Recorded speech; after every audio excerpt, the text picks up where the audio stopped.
फिर यहोवा ने मूसा से कहा, पहली तख्तियों के समान पत्थर की 2 और तख्तियां गढ़ ले।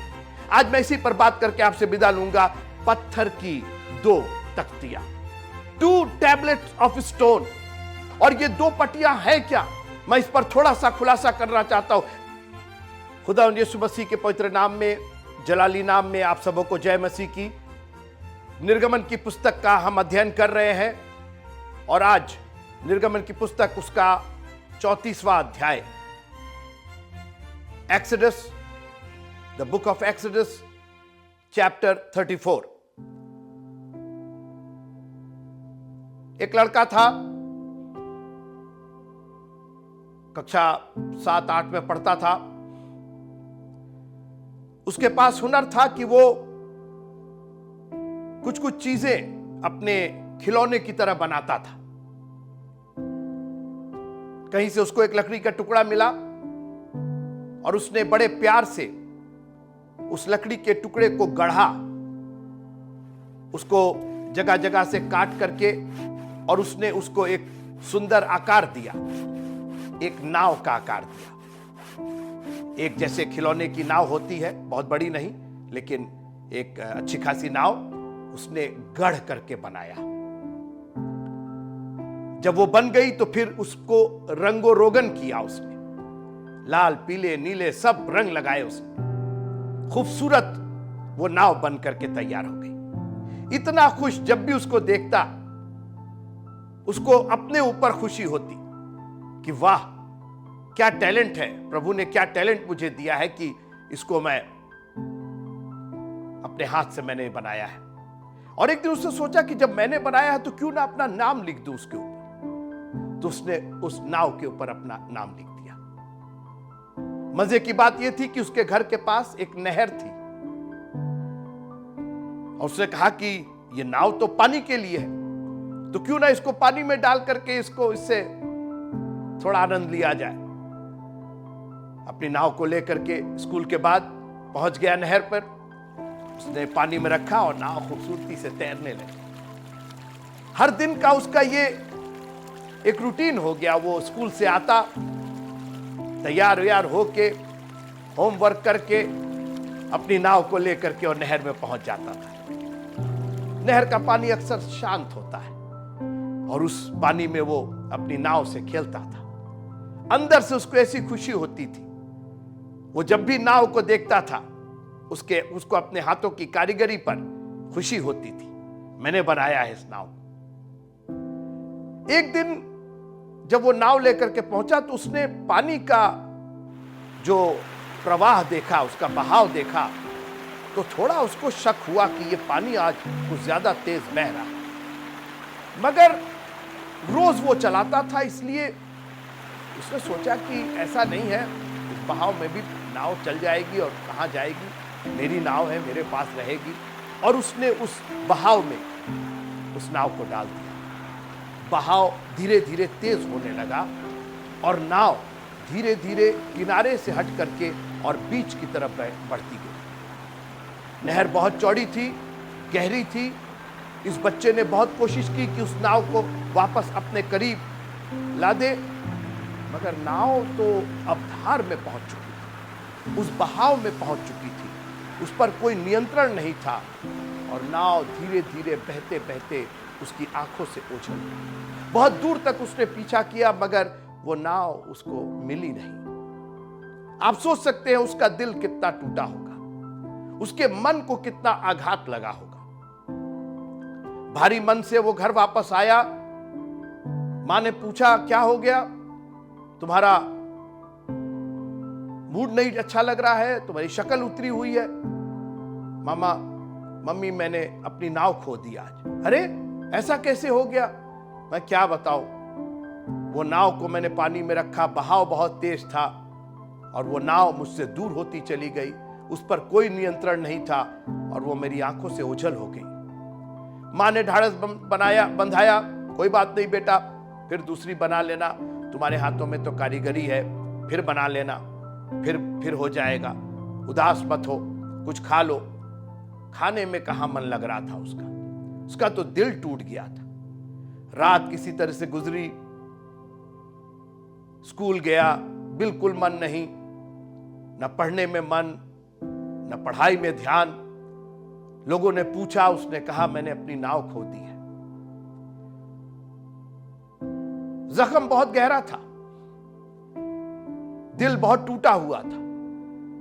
अपने हाथों से बनाई हुई उस चीज को उसने खो दिया था अपनी आंखों के सामने।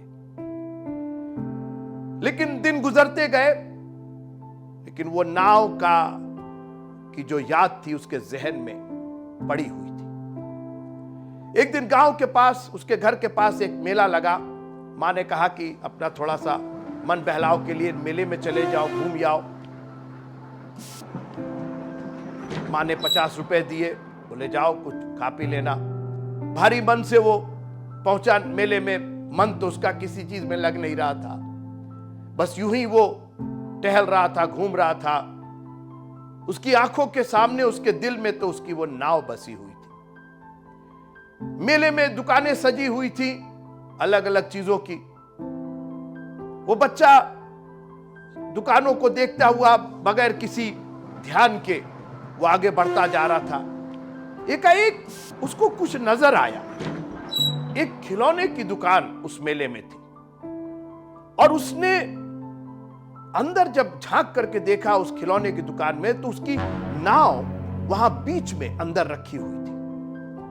उसको जैसे डिस्प्ले पर रखा गया था, एक दिखाने वाली चीज के लिए रखा गया था। इसको तो एक सेकंड में समझ में आया, ये नाव तो मेरी है। उसको देर नहीं लगी। वो ऐसा नहीं था 5 मिनट 10 मिनट वो सोचा कि मेरी है किसी और के। उसको तो सेकंड लगा, क्योंकि उसने अपने हाथों से बनाया था।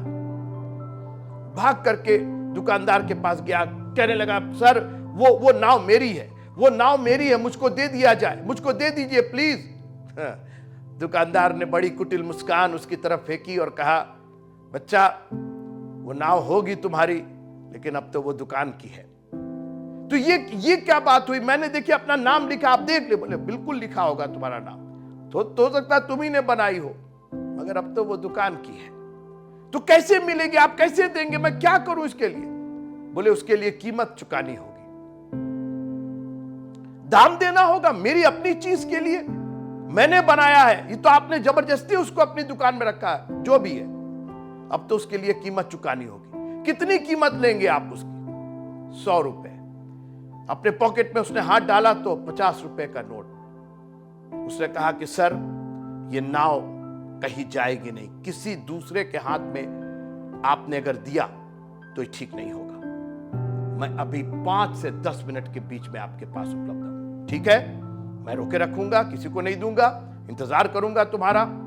वो लड़का भाग करके, बगैर सांस लिए भाग करके घर पहुंचा। अपनी मम्मी से कहा, मम्मी 50 रुपए मुझे और दे दो। अरे अभी तो तुमको 50 रुपए दिए, क्या किया तुमने? बोले मम्मी अभी मत पूछो, आप जो कहेंगी मैं करने को तैयार हूं, घर का एक एक काम मैं करूंगा, मेरे को 50 रुपए दे दीजिए। खैर मम्मी ने उसको 50 रुपए दिए। भागा भागा आया, 2 50-50 के नोट उसने दुकानदार के सामने उसके हाथ पे रखे और कहा, सर ये लीजिए अपनी कीमत और मेरी नाव मुझको वापस कर दीजिए। दुकानदार ने कहा, बिल्कुल ठीक, कीमत तुमने अदा की है, नाव तुम्हारी। वो नाव को लेकर के बाहर निकला। मेले में इतना शोर, इतनी भीड़, उसका ध्यान किसी पर नहीं, उसका ध्यान तो उसकी नाव पर था। दिल जैसे बल्लियों उछल रहा था, चेहरे पर ऐसी मुस्कान जो उसके सिवा और कोई जान ही नहीं सकता। आज उसकी खोई हुई चीज उसको मिल गई और वो बार बार उसको जकड़े हुए था कि नहीं, अब नहीं तुम कहीं जाओगी। और अपनी नाव से उसने कहा कि नाव तुम 2 बार मेरी हो, तुम 2 बार मेरी हो, तुम 2 बार मेरी हो। एक बार तो मैंने अपने हाथों से तुम्हारी रचना की, और दूसरी बार मैंने कीमत दे करके तुमको मोल लिया है।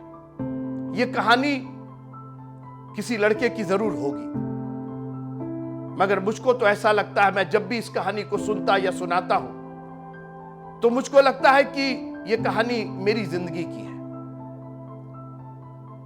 उस नाव की तरह मैं भी दुनिया के बहाव में, प्रवाह में, भंवर में अपने प्रभु से दूर हो गया। मगर उसने एक कीमत चुका करके मुझको और आपको खून दे करके खरीदा है। लिखा है मोल लेकर के, दाम दे करके मोल लिए गए हो। निर्गमन की पुस्तक उसका 34वां अध्याय, मैं पहली आयत पढ़ना चाहता हूं। Exodus chapter 34 and verse number 1। फिर यहोवा ने मूसा से कहा, मुझको बहुत अच्छा लगता है जब मैं ये पढ़ता हूं, फिर यहोवा ने। अरे मित्रों, यहां तो लोग फिर करके नहीं आते, दोबारा मुड़ करके नहीं देखते, और हमारा प्रभु बार बार हम उसके ज़हन में, उसके दिल दिमाग में बसे हुए हैं। दुनिया को, तारों को गिनना छोड़ करके हमारे पास फिर यहोवा ने मूसा से, अरे प्रभु जी ये मूसा है क्या? ये बार बार आप मूसा को क्यों उससे बात कर रहे? मैं प्यार करता हूं, मैं अपने लोगों से प्यार करता हूं। आपको संडे पर संडे वो दे रहा है, आपको ये संदेश, ये वीडियो संदेश आपको बार बार सुनने को, देखने को मौका वो दे रहा है। How loving God you have.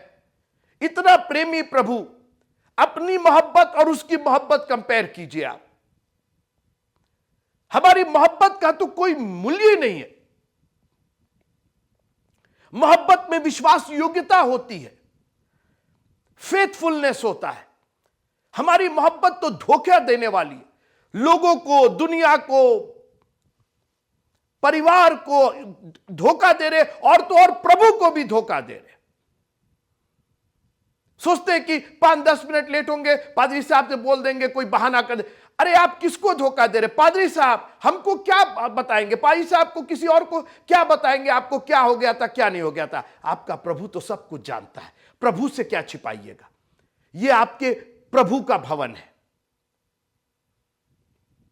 दाम दे करके मोल लिए गए हो। फिर यहोवा ने मूसा से कहा, पहली तख्तियों के समान पत्थर की 2 और तख्तियां गढ़ ले। आज मैं इसी पर बात करके आपसे विदा लूंगा। पत्थर की 2 तख्तियां। तुम 2 बार मेरी हो, नाउ तुम 2 बार मेरी हो। यह वो लड़का बार बार रिपीट कर रहा था। और यहां पर आपको याद होगा, पहली पत्थर की पटिया मित्रों, परमेश्वर यहोवा ने खुद अपने हाथ से गढ़ी थी और अपने 10 हुक्म लिखे थे उसके ऊपर। वो सनातन की चट्टान है और पत्थर चट्टान का भाग होता है। 2 टैबलेट्स ऑफ स्टोन। उसने सोने और चांदी की तख्ती नहीं बनाई, लोहे और काठ की वो लकड़ी, वो तख्ती नहीं बनाई। उसने वो पत्थर की, क्योंकि वो चट्टान है, वो उसी में से निकाल करके, वो अपने अंश में से, तब परमेश्वर ने इंसान को अपने स्वरूप और अपनी समानता में बनाया।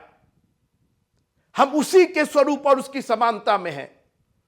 उसने 2 पट्टियां, पत्थर की 2 पट्टियां गढ़ करके और उस पर अपने हुक्म लिखे थे। मगर हमने और आपने क्या किया? मूसा ने उसको तोड़ दिया, इतना क्रोधित हो गया। ठीक है, पाप गुनाह जरूर किया था लोगों ने, मगर क्रोध को अवसर दो। हमने परमेश्वर का, और ये 2 पट्टियां है क्या? मैं इस पर थोड़ा सा खुलासा करना चाहता हूं। देखिए, निर्गमन की जो पुस्तक है, जो पुराने नियम की पुस्तक है, हम इसके इतिहास में रहना नहीं चाहते, इतिहास जानना जरूर चाहते, मगर हम ये चाहते हैं, हमारा ये उद्देश्य है जो हम आपसे बात कर रहे हैं उसका अध्ययन करा रहे हैं, कि आज के युग में, आज इस 2023 में, 2024 में, आज के युग में हमारे लिए ये क्या संदेश दे रहा है? क्योंकि परमेश्वर का वचन तो अनादि काल से अनंत काल तक है मित्रों। आप इसको पुराना और पहला और ये नहीं, वो आज के लिए भी हमारे लिए वो खुराक है, वो जीवन की रोटी है। और इसलिए आज खोजिए उसके अंदर। आप निर्गमन की पुस्तक पर, वो इस्राएलियों का हुआ था और वो हजारों साल पहले हुआ था, बिल्कुल हुआ था, मगर वो आज के लिए और हर युग के लिए, जब तक यीशु मसीह दोबारा नहीं आएंगे उस दिन तक के युग के लिए ये परमेश्वर का कलाम हमें आशीष देता रहेगा। हमारे लिए रोज की रोटी बनेगा। ये पत्थर की दो पटिया, दो तख्तियां गढ़ ले। पहली वाली तो तुमने तोड़ दिया। ये पत्थर की दो तख्तियां, एक हमारा हृदय है और एक हमारा मस्तिष्क है। एक हमारी बुद्धि है, ज्ञान है, और एक हमारा मन है, हमारा हृदय है। आपके जीवन का पूरा पहलू, आपके हाथ, पैर, आंख, नाक, मुंह, जितनी चीजें आपके शरीर में काम करती हैं, जितने अंग काम करते हैं, उनका कंट्रोल इन दो चीजों से है, आपके मन और आपके मस्तिष्क। ये दो चीजें हैं जिन पर परमेश्वर का हुक्म काबिज रहना चाहिए। हमने तो तोड़ दिया। बाग अदन में हुक्म दिया था, सब पेड़ के फल खा सकते हो, भले और बुरे ज्ञान का, जो बीच में है उसको नहीं छुओगे तुम। और हमने क्या किया? उसी को खाया। शैतान चाहता है कि हमारा मन और हमारा मस्तिष्क दोनों भ्रष्ट कर दे। लेकिन परमेश्वर का अनुग्रह देखिए, उसने मूसा से कहा, मूसा कोई बात नहीं, पहली वाली तुमने तोड़ दी, मुझको तो तुमको सजा देनी चाहिए, मगर मेरा अनुग्रह ही तुम्हारे लिए काफी है। आज मित्रों, हम लोगों ने खुदा का जितना दिल तोड़ा है ना, जितनी बेवफाई की है, जितने हमने ऐसे ऐसे उसके हुक्म को हमने तोड़ा है, उसको दुखी किया है, परमेश्वर को तो हम लोग को कब का नाश कर देना चाहिए। मैं बिल्कुल दिल से यह बात कर रहा हूं। मैं कई बार अपने लिए सोचता हूं कि मैंने जो जो काम किए, जो परमेश्वर की आज्ञा के खिलाफ, उसके विरुद्ध जाके जो मैंने काम किए, मेरा तो उसी एक ही दिन में सत्यानाश हो जाना चाहिए। आप अपने आप को कभी आईने के सामने रख करके देखिएगा और अपने से पूछिएगा, आपने परमेश्वर के कितने हुक्म का पालन किया है, कितना प्रसन्न किया है आपने प्रभु को। उड़ाऊ पुत्र की कहानी मैं बार बार दोहराना चाहता हूं। एक बार तो अपना माल लेकर के चला गया, उड़ा दिया, मगर दोबारा आया तो फिर उसको माल मिला, फिर उसको अच्छे से अच्छा कप वस्त्र मिला, उसको पांव में जूतियां मिली, उसके पैरों में अंगूठी मिली, उसके लिए भोज किया गया, उसको घर के अंदर लिया गया। यह अनुग्रह नहीं, उसकी मोहब्बत नहीं तो और क्या है मित्रों? जो काम वो उड़ाऊ पुत्र करके आया था, उस हिसाब से तो उसको पिता को कहना चाहिए था कि इधर तो मुड़ के आना मत। हमारे और आपके जैसा पिता होता तो कब गले लगाने की तो बात छोड़ दीजिए। लेकिन कितना वो प्रेमी प्रभु है। और मेरा एक ही उद्देश्य, मैं ये चाहता हूं कि एक बार आपको उसकी मोहब्बत की लत लग जाए, आपको यह समझ में आए कि प्रभु आपको कितना प्यार करता है, तो आपकी दीवानगी हद से बढ़ जाएगी उसके लिए। ना तो चर्च का समय आप पूछेंगे, आप कहेंगे क्या करेंगे समय जान करके, हम तो सुबह से यहां पहुंचे रहेंगे, जब छूटेगा छूटेगा। हम तो उसकी मोहब्बत में मगन है। उसने हमारे लिए इतना किया। हम 10 मिनट पहले, आधे घंटे पहले, थोड़ी देर हम परमेश्वर का कलाम ना सुन सकते, ना बोल सकते, ना देख सकते। हमें इतना गुरूर हो गया है। मोहब्बत कहां रहे? उसने इतनी मोहब्बत की। खुदा ने इस जहान से ऐसी मोहब्बत की, अपना एक लौता बेटा बख्श दिया, और उसने कहा केवल ईमान लाना है तुमको, उसकी मोहब्बत पर ईमान लाना है। आपको ये अपने आप को यकीन दिलाना है कि प्रभु आपसे प्यार करता है। और ये दो जगहें हैं, आपका मन और आपका मस्तिष्क। आज मैं मन पर थोड़ा सा बात करके और फिर आपसे विदा लूंगा। याद रखिएगा, ये मन जो है ना, वो बड़ा चंचल है। यहां तक कि यिर्मयाह कहता है 17वें अध्याय और 9वीं आयत में कि मन तो सब वस्तुओं से अधिक धोखा देने वाला होता है। आपको इस मन को कंट्रोल करना पड़ेगा। यह मन और मस्तिष्क, ये दोनों उसने फ्री विल के रूप में दिया है। ध्यान से सुनिएगा, स्वतंत्र इच्छा को आप शैतान के हाथ में कैद मत करवाइए, उसका नियंत्रण अपने हाथ में रखिए। और जैसा मैंने कहा कि यहोवा परमेश्वर ने पहले पत्थर की दो पटियां दी, उस पर अपना वचन लिखा। और याद रखिएगा कि मैंने कहा कि सोने चांदी की वो पटियां नहीं थी, वो पत्थर की थी। बात पत्थर की नहीं है, बात उस पर लिखे हुए वचन की है। बात इसकी नहीं है कि आप कैसे दिखते हैं, आपकी शक्ल सूरत क्या है। बात इसकी है कि आपके मन में उसका वचन है कि नहीं है।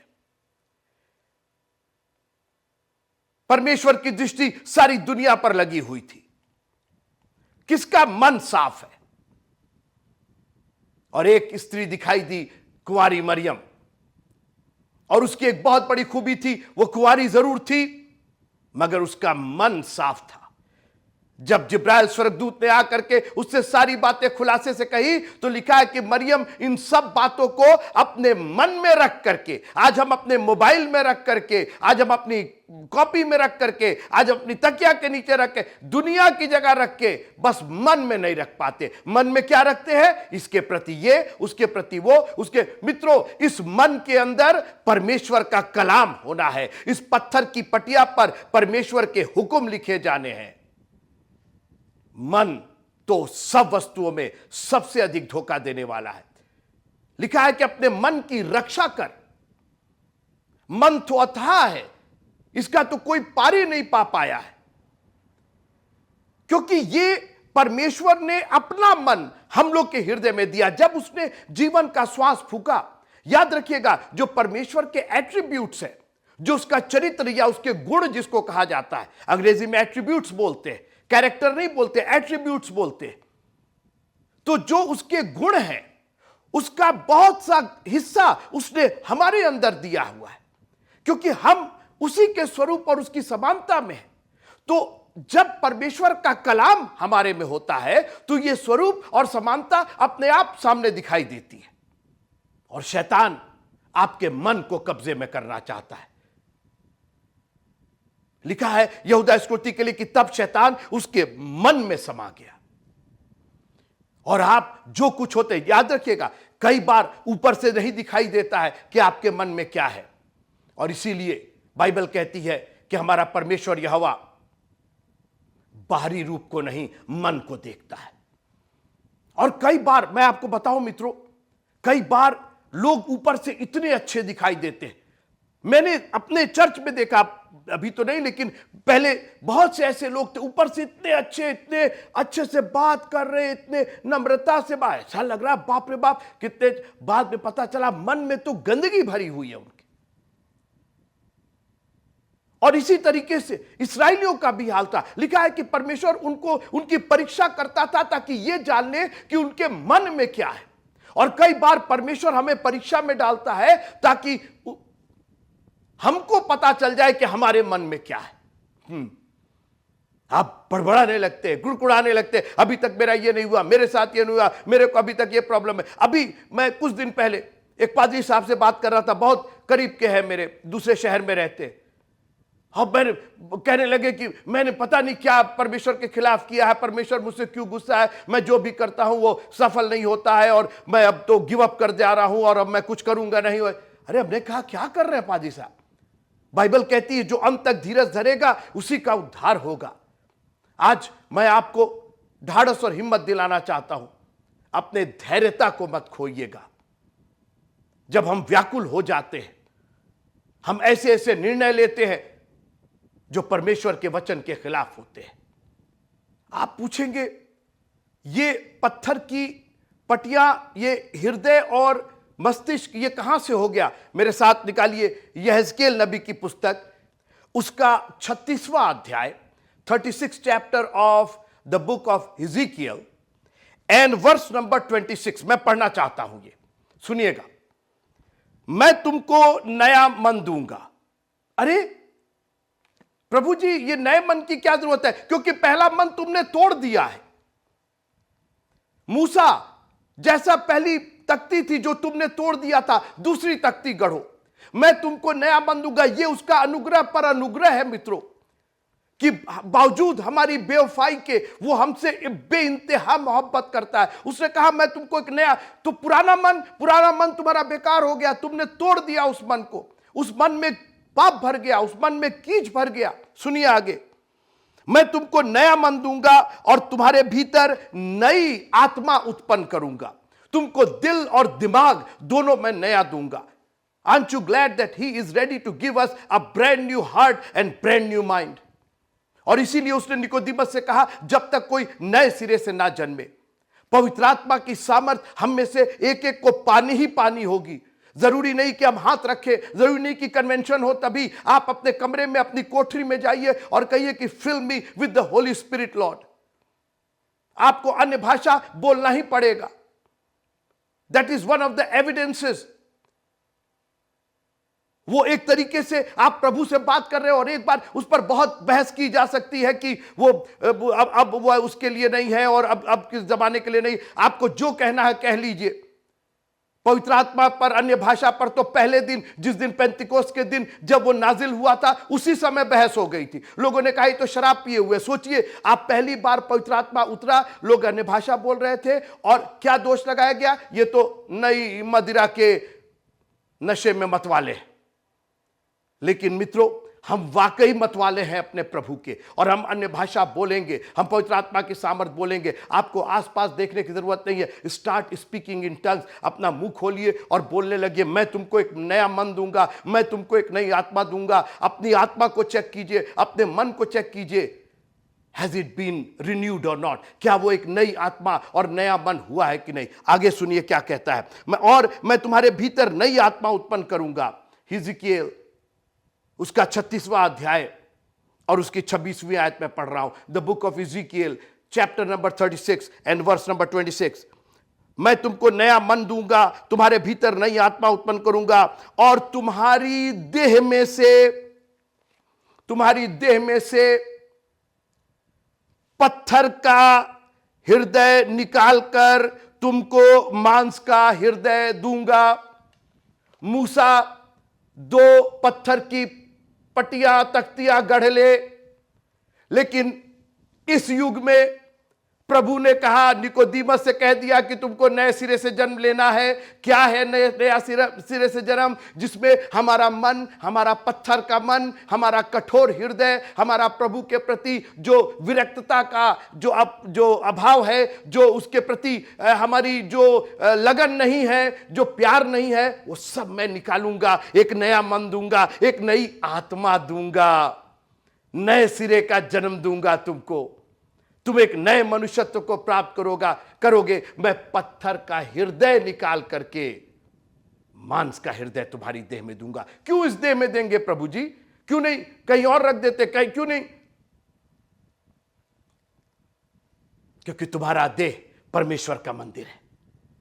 क्या तुम नहीं जानते कि तुम्हारी देह परमेश्वर का मंदिर है और परमेश्वर का आत्मा इसमें बसता है? इसमें पत्थर के लोग गिरजा बनाते। कई गिरजों का नाम ही रखा गया पत्थर का गिरजा। अरे हमको पत्थर का गिरजा नहीं चाहिए, हमको मांस का एक हृदय चाहिए।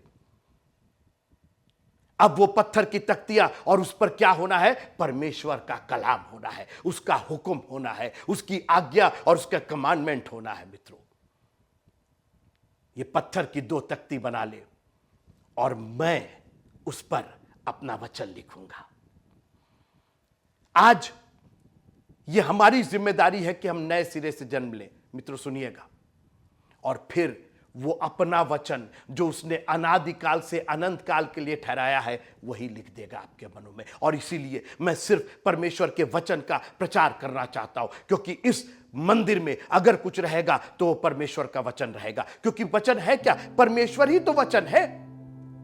तो एक्चुअली जब आप वचन को ग्रहण कर रहे हैं तो आप परमेश्वर को ग्रहण कर रहे हैं। जितना ज्यादा वचन उतना ज्यादा परमेश्वर आपके अंदर।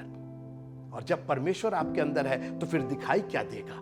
परमेश्वर ही तो दिखाई देगा। सुनाई क्या देगा? परमेश्वर ही तो सुनाई देगा। आपका चलना, उठना, बैठना आशीषों से भर जाएगा, क्योंकि खुदा का कलाम अब इस हृदय में भर गया है। मैं तुमको एक नया मन दूंगा, मैं तुम्हारी आत्मा को नया कर दूंगा, पत्थर का हृदय निकाल दूंगा। वो जो पत्थर की पटिया थी, अब उसको भूल जाओ, अब मैं उसको चेंज कर दूंगा। अब उस पत्थर की जगह मांस का जो धड़कता है, जो बोलता है, जिसके अंदर रक्त का संचार होता है, उस पर हार्ट अटैक नहीं होना है, उसके अंदर दिल का दौरा नहीं होना है, उसमें खुदा का कलाम जाना है। हालेलुया। मित्रों, हमारे प्रभु ने हमसे इतना प्यार किया कि उसने हमारे मन को ही बदल दिया। आज लोग कपड़े बदल रहे हैं, तन में क्या क्या बदल दे रहे हैं, कोई मन को परिवर्तित करने वाला नहीं। लोग कहते हैं ये धर्म परिवर्तित कराते हैं, नहीं, हम तो धर्म के बात ही नहीं करते, हम तो मन की बात करते हैं। अगर उसने कुछ परिवर्तित किया है तो हमारे मन को परिवर्तित किया है। और आज अगर आपके हृदय कठोर है, लिखा है कि अगर तुम आज उसकी आत्मा की आवाज को सुनो तो अपने हृदयों को, अपने मनों को कठोर मत करो, उसको पत्थर का मत बनाओ। मैं तो उस पत्थर के हृदय को निकाल करके मांस का हृदय देना चाहता हूं, एक नई आत्मा देना चाहता हूं। जिम्मेदारी हमारी और आपकी है, तोड़ा हमने है, बनाएंगे भी हम ही। अब ये हमारी जिम्मेदारी है। पहला तो उसने बनाया था, पहले तो उसने हमको बना दिया और उसके बाद कहा कि पवित्र आत्मा से परिपूर्ण होते जाओ, पवित्रता से भरते जाओ, अब मेरे कलाम से, मेरे वचन से भर जाओ। मूसा एक दूसरी तकदीर लिख ले। आप खुश नहीं है कि परमेश्वर ने आपको एक दूसरा मौका दिया है कि वो पत्थर का हृदय निकाल करके मांस का हृदय दे। प्रभु आप सबको बहुत बहुत आशीष दे। जय मसीह।